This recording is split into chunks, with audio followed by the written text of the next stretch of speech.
Olá pessoal, que a graça e a paz do nosso Senhor esteja sobre a sua vida, que a presença de Cristo te abençoe. Esse é o momento que nós vamos estudar a Palavra de Deus, esse é o momento preparado para o tempo na reflexão na Palavra de Deus. Então a gente quer convidar você a participar com a gente, que a sua mente e o seu coração esteja voltado a este momento. Nós estamos preparando esse estudo, essa série de estudos sobre o tema restauração. Então temos trabalhado histórias de personagens, encontros com Jesus, encontros com Deus que transformaram vidas. E hoje comigo uma presença diferente. Hoje nós não temos o pastor Marcelo, está aqui com a gente o presbítero Adilson, meu pai. Graça e paz, queridos. É uma grande alegria estarmos aqui novamente com os irmãos para podermos compartilhar a mensagem da Palavra de Deus, porque não há alegria maior para o cristão, porque diz o salmista, o nosso prazer está na lei do Senhor e na sua lei meditarmos de dia e de noite. E agora estamos mais uma vez aqui para repartir com os irmãos um pouquinho daquilo que Deus colocou nos nossos corações. Amém. Bom, então já pedi para vocês aí curtirem o vídeo, compartilharem esse conteúdo e se inscreverem no nosso canal para continuar recebendo esse conteúdo e que Deus abençoe muito a sua vida. Já deixar aqui também um abraço especial para o pastor Marcelo, se estiver nos assistindo aí, pastor. Ele não pôde participar da gravação desse episódio, porque lá está com um resfriado, então nesse tempo que nós estamos vivendo, a melhor coisa é ficar em casa, ficar resguardado, garantir que vai ficar tudo bem. Então, um grande abraço para o pastor Marcelo e para todos os demais irmãos que também acompanham esse conteúdo. Hoje nós vamos ter como base o texto que conta, que narra a história da conversão de uma pessoa muito importante dentro do Evangelho, uma pessoa que fez parte da formação das primeiras igrejas, alguém que pessoalmente me inspira muito, que é Paulo. Saulo, que depois de convertido se torna Paulo. Nós vamos ler o texto e conversar um pouco sobre a história da conversão de Paulo e como ele foi restaurado. Mas antes disso eu vou pedir para o presbítero Adilson fazer uma oração de iluminação para a gente. Oremos. Grandioso e eterno Deus, nosso bondoso Pai, graças nós te damos, ó Pai de amor e de bondade, porque pela graça que nos foi concedida, o Senhor nos dá, Deus, o desejo, ó Pai de amor, de estarmos buscando ao Senhor em espírito e em verdade.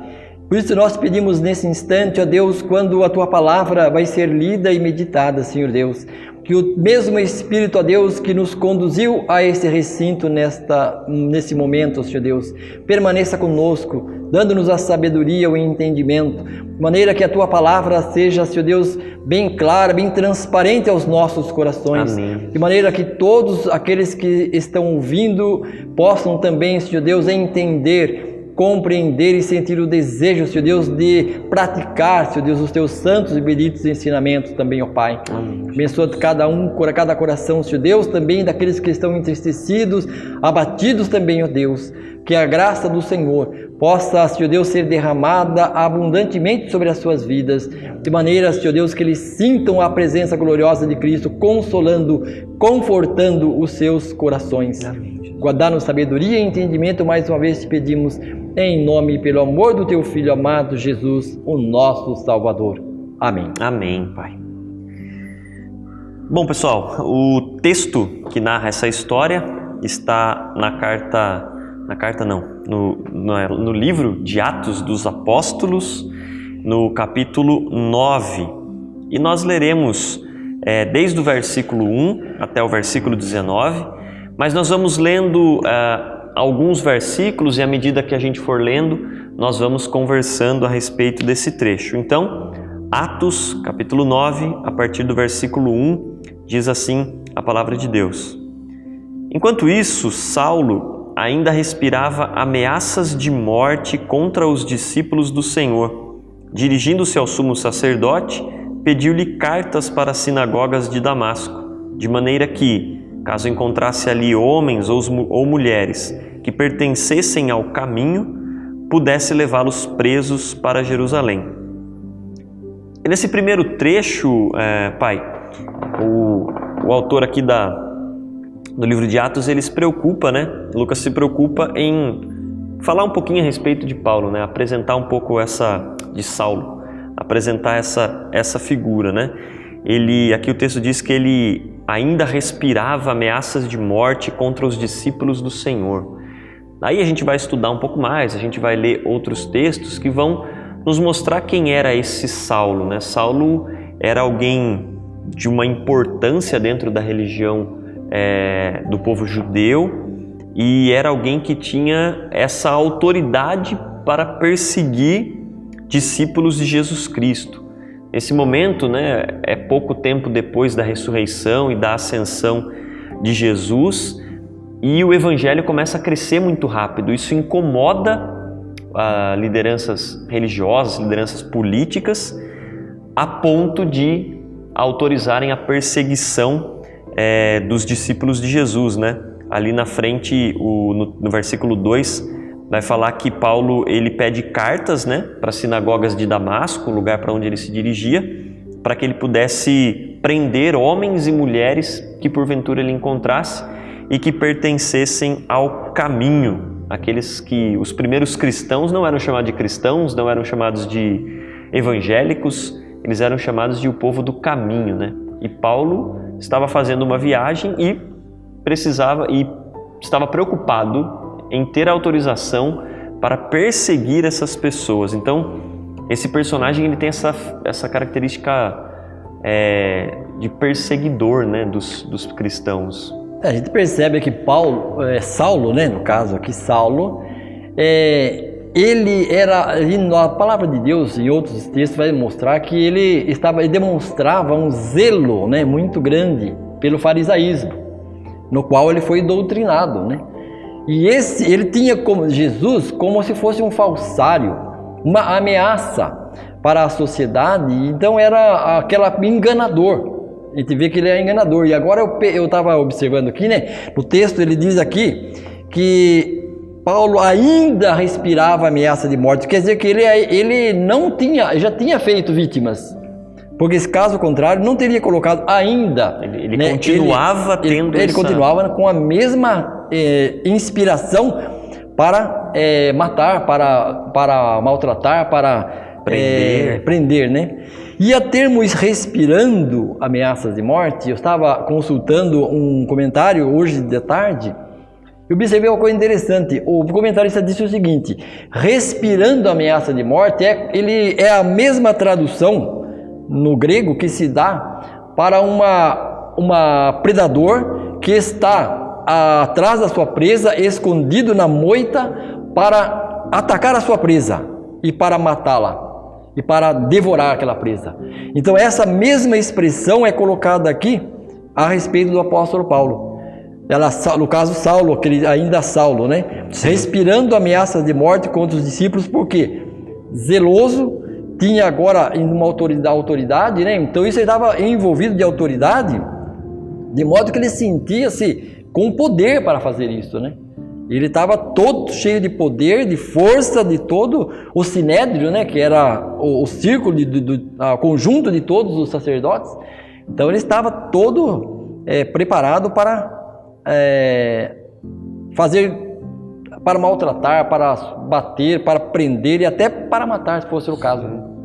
E é interessante essa característica a respeito de Paulo, né? Ele estava cheio dessa autoridade. Ele sabia que ele gozava desse poder de chegar perante o sinédrio, né? O conselho maior da religião ali, e pedir essa autorização. Ele tinha essa prerrogativa. Ele tinha isso muito claro. Então Paulo parece, agora tirando essa questão religiosa, o judaísmo versus o cristianismo, pensando só na questão social, na questão pessoal, Paulo era uma pessoa que tinha a respeito de si mesmo uma convicção de que, poxa, eu tenho poder, eu tenho autoridade, eu sou importante, eu posso fazer isso que eu estou solicitando para fazer. Aparentemente, Paulo não é alguém que precisa de restauração. Pensando assim desse ponto de vista, ainda sem conhecer o restante da história de Paulo, né? Mas Paulo parece ser alguém que está numa posição, num status que não precisa de nenhum tipo de mudança, de nenhum tipo de transformação, né?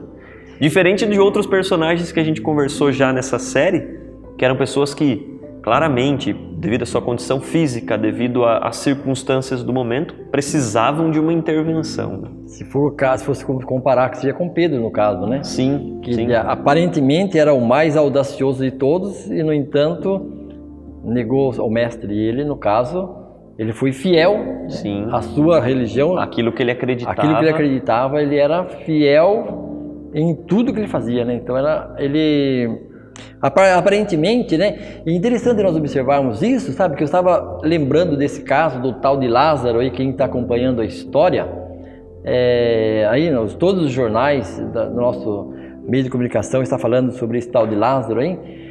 Imagine a periculosidade desse homem para se esconder, para conseguir fazer alguma coisa assim, que mais de 400 soldados, né, atrás dele, ninguém consegue encontrar aquele homem. Imagine se um homem desse fosse transformado, né? Mudasse, né, o conceito dele e ele passasse de ser um homem do mal, né, e viesse a ser restaurado, vamos dizer assim, né? Sim. Para o nome do Senhor. Imagine o que esse homem poderia fazer, um homem como esse, né? Porque se para o mal ele age dessa forma, então muitas vezes... As capacidades que ele tem, né? Nós não acreditamos, às vezes e isso nos leva para as palavras de Deus, que diz assim, né? Que Deus ama o pecador e ele aborrece o pecado. No conceito da sociedade, era bom que ele enfrentasse a polícia para que ele fosse morto. Esse é o conceito da sociedade, né? Mas nós, como mostra a palavra de Deus, nós temos que olhá-lo não pelo que ele fez, mas pelo que ele poderia fazer se ele fosse transformado, né? Então, é por isso que a palavra de Deus ensina, nós temos que perdoar realmente, né? Apesar de ter feito mal, ter maltratado, ter feito coisas ruins, mas ele não foi o pecado que está nele que fez isso daí, né? Mas ele não é o pecado. Ele é um pecador, mas não é o pecado em si. Por isso que a restauração é importante, porque ela tira ele daquela situação, né? Tira da condição que ele está, né? Essa questão é muito interessante quando a gente olha para a história de Paulo, porque nós estamos falando de um personagem que perseguia aqueles a quem logo ele se tornaria um. Então, a gente vai ler daqui a pouquinho mais uma parte do texto que vai falar dessa questão de que os cristãos começaram a questionar, poxa, mas ele tinha autoridade para vir aqui e matar, prender os nossos. Mas o que Deus está promovendo ali é uma transformação tão grande, é um giro de 180 graus, está indo numa direção e de repente vai mudar para uma outra completamente diferente, né? Nós vemos aqui nesse versículo 2 que ele pediu carta para a sinagoga de Damasco, porque as outras sinagogas com certeza já tinha feito a arruaça em todas elas, né? Agora ele pede para Damasco e ele está sentindo-se tão poderoso, né? Tão por cima para poder fazer o que ele estava fazendo. E interessante, quando acontece a restauração dele, naquele momento que ele teve o encontro com o Senhor Jesus na estrada de Damasco, interessante, né? Até então, Jesus era um falsário, era um enganador, era uma ameaça para eles, então ele tratava Jesus como se fosse nada, vamos dizer assim, né? Mas agora, quando ele teve aquela visão de Jesus, aquela luz que brilhou e ele ouviu aquela voz, Saulo, Saulo, por que me persegues? Interessante que ele muda totalmente o seu vocabulário. Agora ele disse, quem és tu, Senhor? Ele sabia quem estava perseguindo.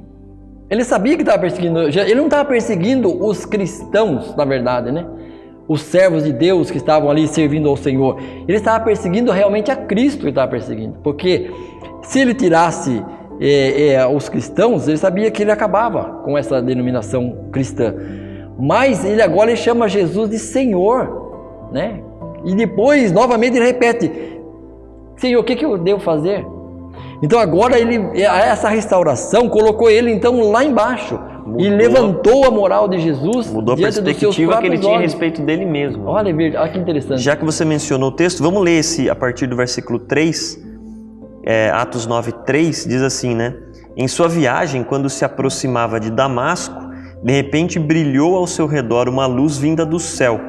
Ele caiu por terra e ouviu uma voz que lhe dizia: Saulo, Saulo, por que você me persegue? Saulo perguntou: Quem és tu, Senhor? Ele respondeu: Eu sou Jesus, a quem você persegue. Levante-se, entre na cidade. Alguém dirá o que você deve fazer. É bem isso, né? A gente está falando da perspectiva de um homem poderoso, de um homem autossuficiente, de alguém que tem perante os outros, perante a sociedade, uma posição elevada. E agora, de repente, ele se encontra com Jesus e a restauração de Saulo começa colocando ele numa nova posição. Diante de Jesus, aquele a quem ele perseguia, através da perseguição aos do caminho, aos cristãos, diante de Jesus, Paulo se reconhece numa nova posição. Reconhece que Jesus é Senhor e Jesus, nesse encontro, né, o final do trecho que nós lemos aqui, no versículo 6, Jesus coloca assim para ele: agora você se levanta e vai até a cidade, alguém dirá o que você deve fazer. A impressão que a gente tem é que antes era Paulo que dizia o que os outros devem fazer. Paulo estava na posição de dar ordens e não de receber ordens. Saulo, perdão. A gente sempre vai ficar confundindo os nomes, né? Mas Saulo estava nessa posição. E a partir do momento que Jesus começa a restaurar a vida, o caráter de Paulo, ele se encontra agora numa nova posição. Aquele a quem ele perseguia, que ele considerava ser um falsário, um enganador, agora ele trata como Senhor, e ele que ia chegar prendendo, chegar mandando prender, mandando matar, agora ele vai ser conduzido por alguém. Jesus diz para ele: alguém vai te encontrar, alguém dirá o que você deve fazer. Você não tem autonomia sobre a sua vida, alguém vai precisar te dizer o que fazer. Porque esse poder que ele sentia, né, que ele tinha agora, porque quando a pessoa tem um pouco de poder na sua vida, ele se sente autoritário até, né? Então ele começa a enxergar as pessoas, ele olhar de cima para baixo. Então ele ainda recebe uma carta, podemos dizer quase que seria uma carta em branco, né? Porque ele não sabia ainda quem ele ia invadir para entrar na sinagoga, né? Quem que ele ia tirar de lá. Então ele recebe uma carta em branco, ou seja, ele tinha não só a autoridade que foi dada verbalmente, mas agora tinha uma carta para entrar e fazer tirar as pessoas e tentar convencer as pessoas a negar a Cristo. Caso senão eles seriam presos e, na pior das hipóteses, se você não continuar ainda, você vai ser morto, né? Agora, imbuído de toda essa autoridade, ele exercia com muito afinco tudo isso.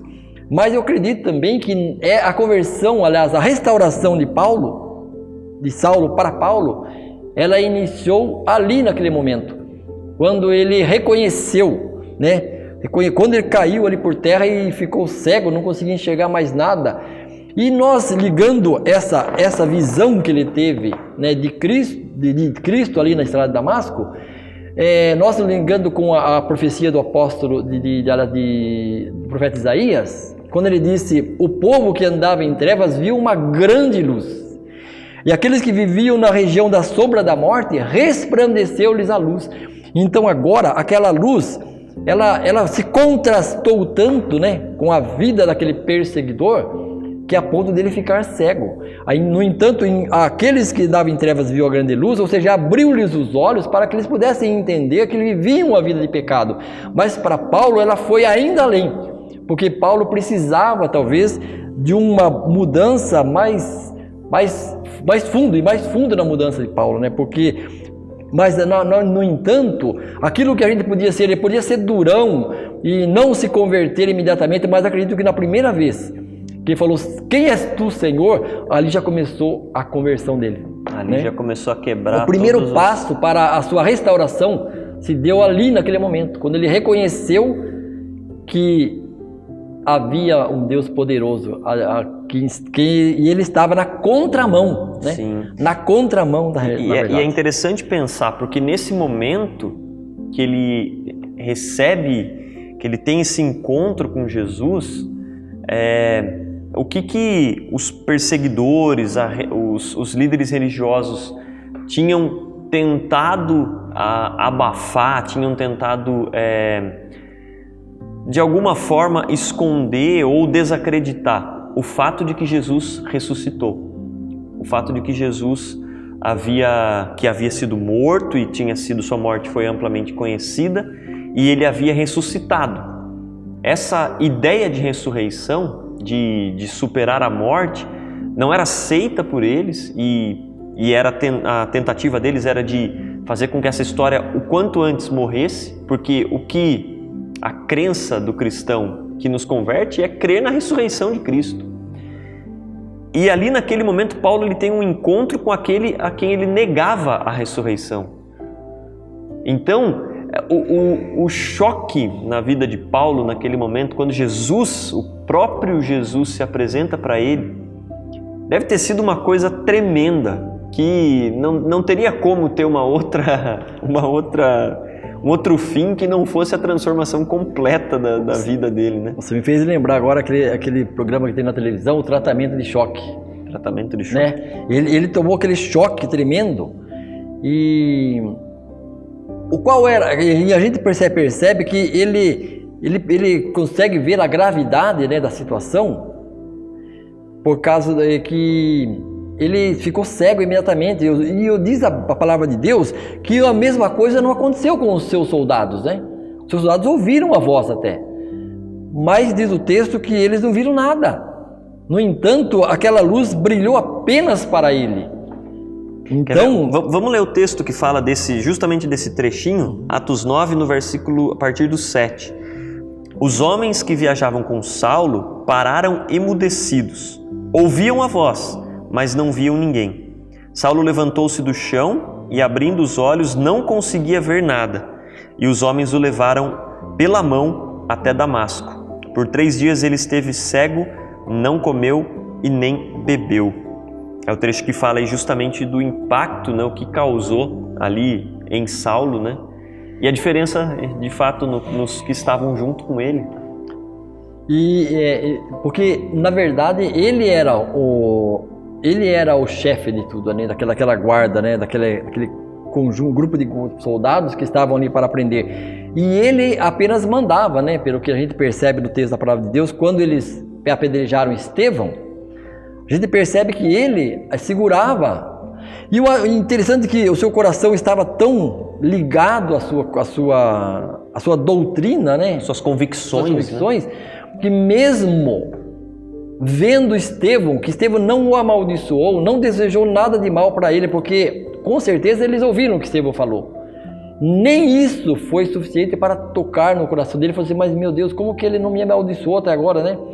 Mas a autoridade dele era tão grande sobre eles que agora ele foi humilhado no sentido de ter que ser levado pelas mãos, pelos seus soldados, para até que ele fosse até a presença de Ananias, né? Que era o apóstolo que ali estava para conversar com ele. Mas o conceito, né, que ele tinha totalmente foi derrubado naquele momento, né, a respeito de Jesus. Então, o que eu faço agora, Senhor? E agora o Senhor conduz ele até lá, né? E diz a palavra de Deus que aqui foi um outro passo, né? Além dele dizer Senhor 2 vezes, reconheceu o senhorio de Jesus, agora diz a palavra de Deus que por 3 dias, ele orando, ele não comeu, nem bebeu, mas quando o Senhor disse para Ananias para que fosse lá, Ananias, na hora, ele falou, Senhor, como? Esse homem está matando, ele veio aqui para fazer a mesma coisa. Agora eu vou ir lá. Ele falou, ele está orando. Eu vou mostrar para Vai você encontrar quanto ele ele vai orando. sofrer pelo Evangelho, e ele está orando. Ou seja, nesses 3 dias, dá muito bem para entender que nesses 3 dias, nessa restauração, ele ficou orando e jejuando. Sim. Porque com certeza na sua doutrina havia também esse hábito e ele então estava orando. Agora falou, agora eu vou começar de novo, eu nasci de novo, né? Vamos dizer assim, o Senhor podia ter me matado, em outras palavras, né? Esse trecho que você mencionou está lá a partir do versículo 10, né? Em Damasco havia um discípulo chamado Ananias. O Senhor o chamou numa visão. Ananias, eis-me aqui, Senhor, respondeu ele. O Senhor lhe disse, vá à casa de Judas, na rua chamada Direita, e pergunte por um homem de Tarso chamado Saulo. Ele está orando. Numa visão, viu um homem chamado Ananias chegar e impor-lhe as mãos para que voltasse a ver. Respondeu Ananias, Senhor, tenho ouvido muita coisa a respeito desse homem e de todo o mal que ele tem feito aos teus santos em Jerusalém. Ele chegou aqui com autorização dos chefes dos sacerdotes para prender todos os que invocam o teu nome. Mas o Senhor disse a Ananias, vá, este homem é meu instrumento escolhido para levar o meu nome perante os gentios e seus reis, e perante o povo de Israel. Mostrarei a ele quanto deve sofrer pelo meu nome. É interessante ver a reação de Ananias, esse discípulo, né?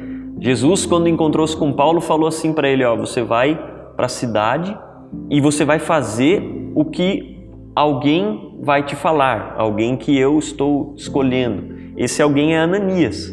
E aqui a história continua mostrando Jesus, a Bíblia nos mostra Deus falando com Ananias, falando desse encontro que ele haveria de ter com Saulo. Ananias sabe muito bem quem é esse Saulo. A palavra de Deus diz que a primeira resposta de Ananias não foi uma resposta assim, nossa, que alegria, eu vou lá poder receber Saulo. Não, ele ficou com medo, porque ele conhecia a fama que precedia Saulo. Ele sabia a que Saulo estava indo até lá. Então, olha quem era essa figura, Saulo de Tarso. Era um cara que causava terror contra os cristãos. E agora Deus diz para Ananias que esse mesmo Saulo, ele está na casa de um outro discípulo e que ele está há 3 dias orando, jejuando, e ele sabe que Deus fará alguma coisa, porque Deus diz para Ananias que ele teve uma visão de que alguém chamado Ananias iria até ele impor as mãos e ele voltaria a ver.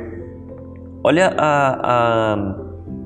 a situação de onde Paulo saiu, a situação de alguém todo-poderoso, com autoridade, agora dependente da visita de um discípulo de Jesus, que em outros tempos ele ia prender e mandar matar, e agora esse discípulo viria até ele para curá-lo da sua cegueira, para impor-lhe as mãos e curá-lo.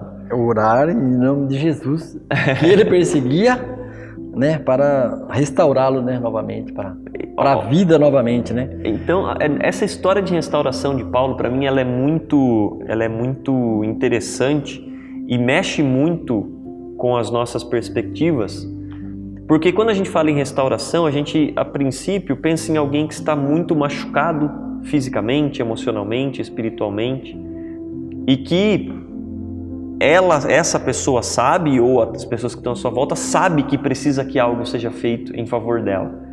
Paulo, ele é uma figura diferente. Paulo não é alguém que está clamando por restauração, que está indo até Jesus, querendo tocar nas suas vestes, pedindo como o cego Bartimeu, Jesus, filho de Davi, tem misericórdia de mim. Pelo contrário, Paulo está indo na contramão disso. Ele se acha poderoso, ele sabe da autoridade que ele tem, e ele está perseguindo aquele a quem vai restaurar ele.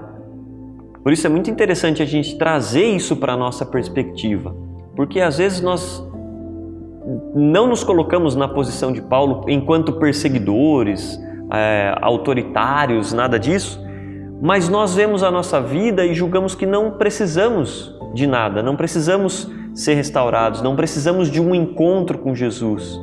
Podemos achar que somos autossuficientes, aquilo que a gente já conquistou, nossa experiência já nos deixa numa posição em que estamos tranquilos, confortáveis.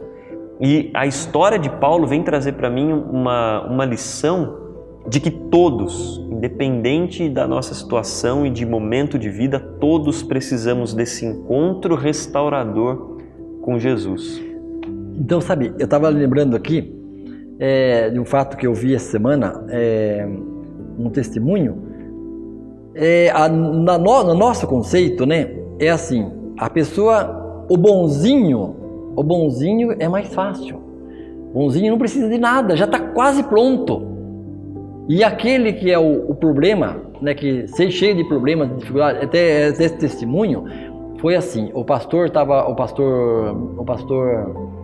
Hernandes Dias Lopes foi pregar num encontro de pastores, e lá estava um moço, estava cantando, e ele terminou de cantar e deu um testemunho dizendo sobre a sua vida.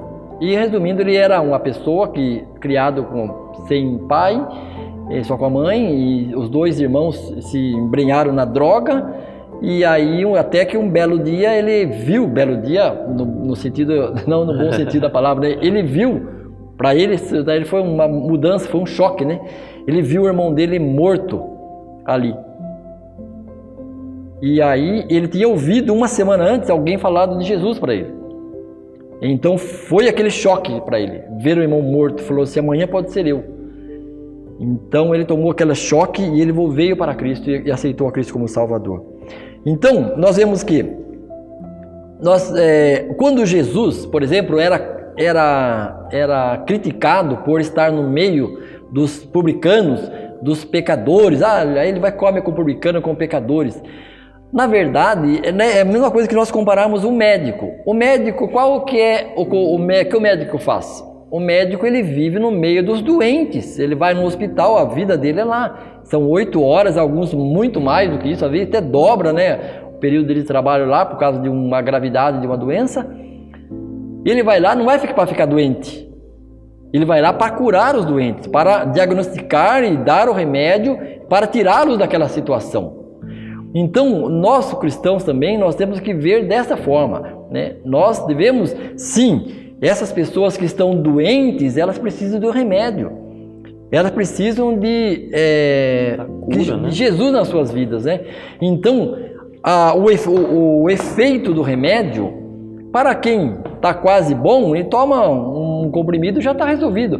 Mas aquele que está mais grave a doença, ele precisa tomar muitos comprimidos, muitos remédios, vários remédios diferentes. Precisa de um tratamento para restaurar, intensivo, então. Né? E nós que temos, temos o médico dos médicos conosco, né? Nós temos que acreditar que há esperança para essas pessoas, porque ele não é o pecado em si, ele está em pecado. Ele não é o pecado, mas ele está em pecado. Então a restauração para ele, para ela ou para ela, vai ser, nossa, porque eles precisam disso, né? De uma mudança. E Jesus é a mudança, né? Sim. E ele já mudou, ele muda e ele está mudando todos os dias.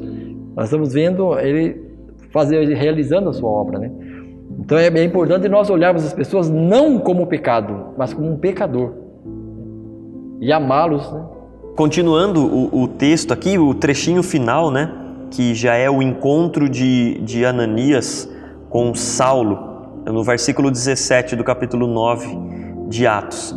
Então Ananias entrou na casa, pôs as mãos sobre Saulo e disse: Irmão Saulo, o Senhor Jesus, que apareceu no caminho por onde você vinha, enviou-me para que você volte a ver e seja cheio do Espírito Santo.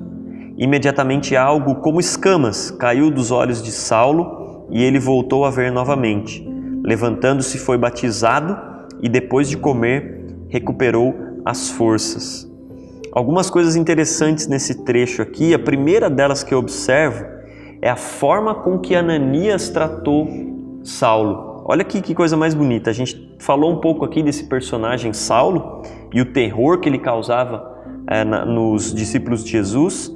Ananias entrou na casa, pôs as mãos sobre Saulo e disse: Irmão Saulo. Olha que coisa tremenda. Saulo de perseguidor primeiro Ananias tem um primeiro impacto, né? Saulo, o cara que quer me matar, e o segundo momento, Ananias chamando Saulo de irmão. O quanto isso deve ter sido chocante também para Paulo. Esses caras devem ser loucos. Acho que ele ficou pensando, esses caras devem ser meio maluco. Eu venho aqui para matar eles, eu tenho autorização para mandar prender, eu já fiz isso, eles sabem disso, e de repente eles chegam aqui e eu sou recebido como um irmão. Olha que coisa mais maravilhosa.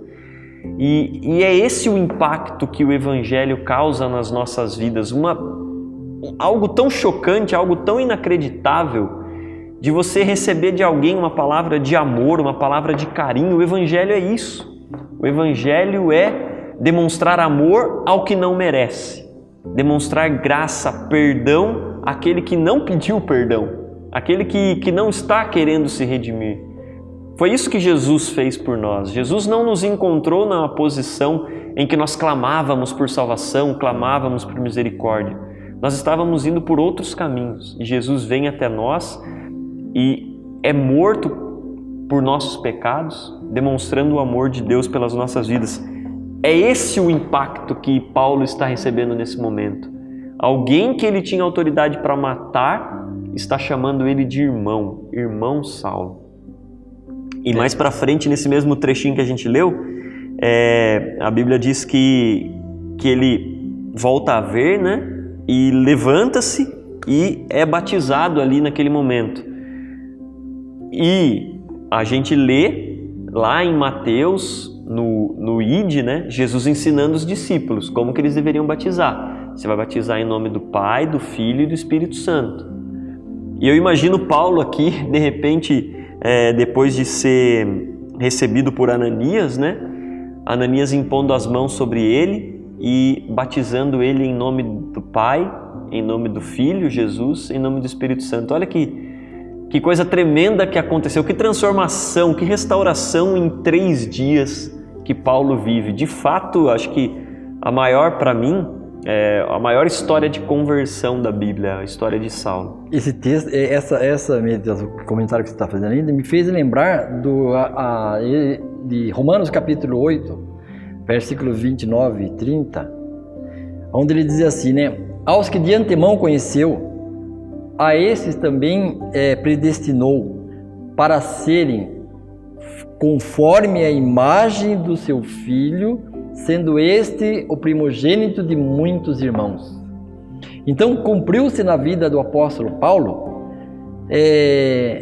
esse chamado de Deus, né? Esse predestinação de Deus. Deus conheceu ele, né? Deus já conheceu ele com certeza antes de ser feito até. Deus conheceu ele, sabia da sinceridade dele, ainda que estivesse no caminho errado, né? Na contramão da história, né? Do cristianismo. Ele recebeu de Deus essa formatação, né? Agora você vai ser transformado, você vai ser formatado novamente, né? Você vai tomar a forma agora de Cristo. Você vai ser parecido com Cristo, ser igual a Ele, né? E se tornar irmão de Cristo e de muitos outros irmãos que agora você vai fazer, né? E agora ele teve essa primeira experiência, né? Sim. Irmão. Poxa, aquela palavra, no sentido, em outras palavras, ele já sentiu parte daquela família naquele momento. Ele foi um acolhimento, uma expressão de acolhimento, né? De bom acolhimento. Ele podia dizer, poxa, as pessoas me receberam, nossa, olhavam tudo torto para mim, olharam com o canto do olho, ninguém me cumprimentava, ninguém sentava no banco que eu sentava. Não, ele recebeu a palavra irmão.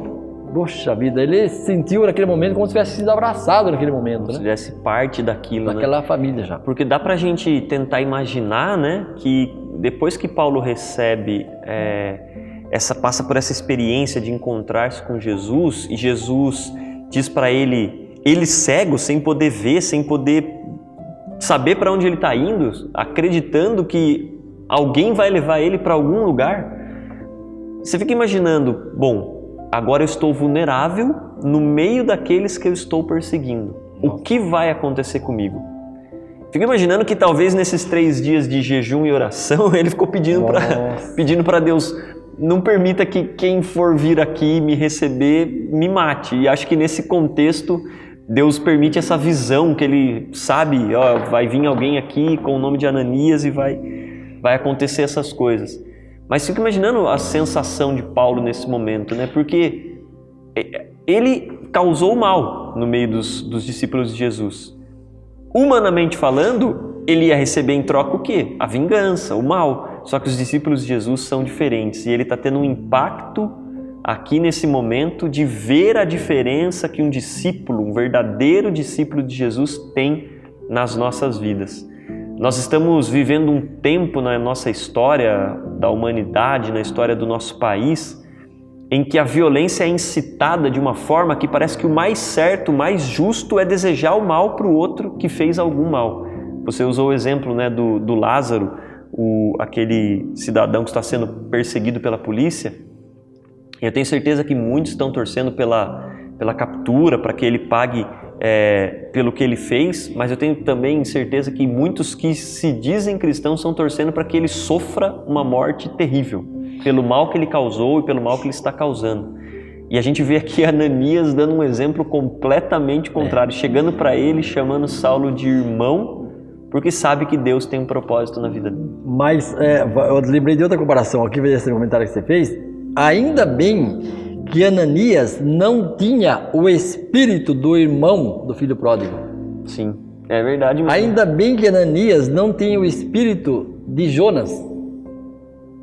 Que ele é mau, né, se ele se entrega para o mal, que ele sofra as consequências dele, né? A mesma coisa Jonas pensou também, né? O irmão do filho pródigo pensou assim, Jonas também e pensou. o Jonas também pensou assim. Mas Ananias não. Ananias realmente era um homem convertido, né? Um exemplo ele foi obediente, de que é ser o verdadeiro obediente discípulo. à palavra de Deus, ainda que com certeza que ele tinha medo, né? Com certeza que ele ainda tinha medo, né? Porque os soldados com certeza estavam ali por perto ainda, né? Aí por perto dele. Mas ele foi obediente à palavra de Deus. Né? Sim. Isso. Essa é a história de restauração de Paulo, que inclusive ganha um novo nome a partir desse momento. Antes era Saulo e a partir disso depois ele vai se tornar Paulo.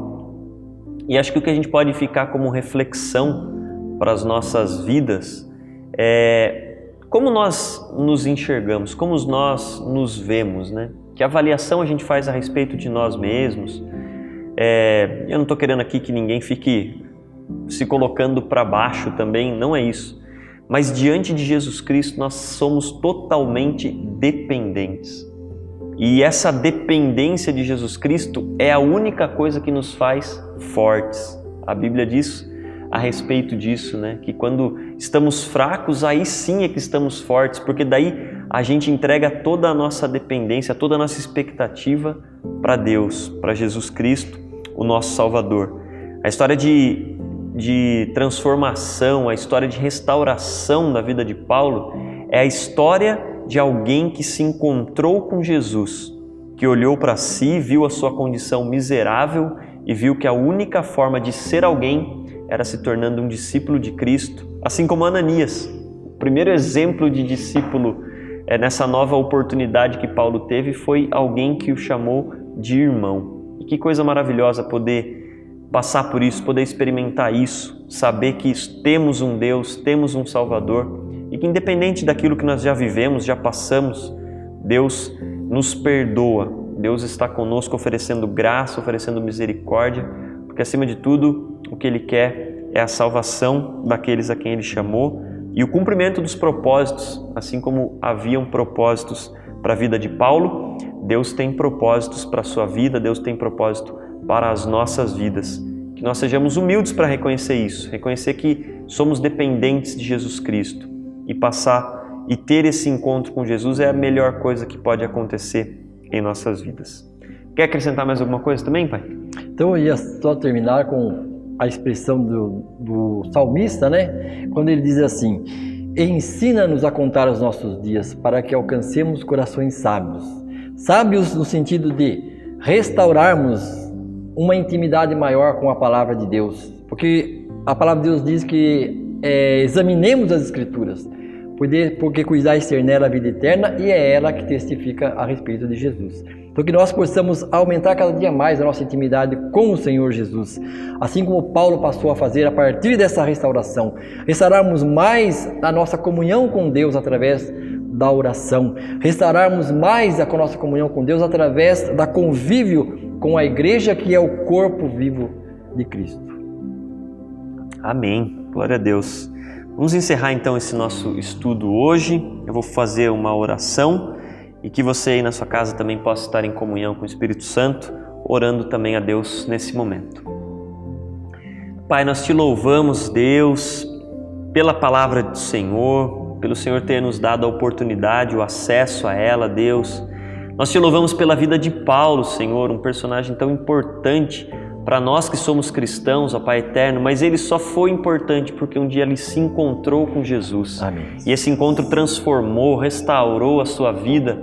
E hoje nós somos fruto desse homem, ó Pai, que em Cristo se fez o apóstolo dos gentios. Obrigado pela vida de Paulo, Pai. Sim. Obrigado por tantas e tantas vidas que o Senhor restaurou, que o Senhor transformou e que através delas muitos de nós fomos abençoados. Amém. Nós clamamos, ó Pai, para que nós também sejamos essas pessoas, aqueles que se encontraram com o Senhor, que foram restaurados, transformados e que hoje são discípulos que amam, discípulos que perdoam, discípulos que levam o nome de Cristo para outros e esse nome vai se tornando cada vez mais glorificado, Senhor. Amém. Que as nossas vidas cumpram esse propósito e que em nome de Jesus o desejo pela Tua presença encha os nossos corações. Nós clamamos ao Senhor no nome daquele que salvou Paulo, que nos salvou, que é o nosso Salvador Jesus Cristo. Amém. Amém.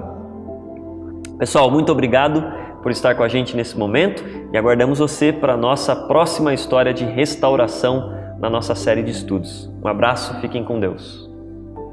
Deus seja louvado na minha, na sua e nas nossas vidas para todo sempre. Amém.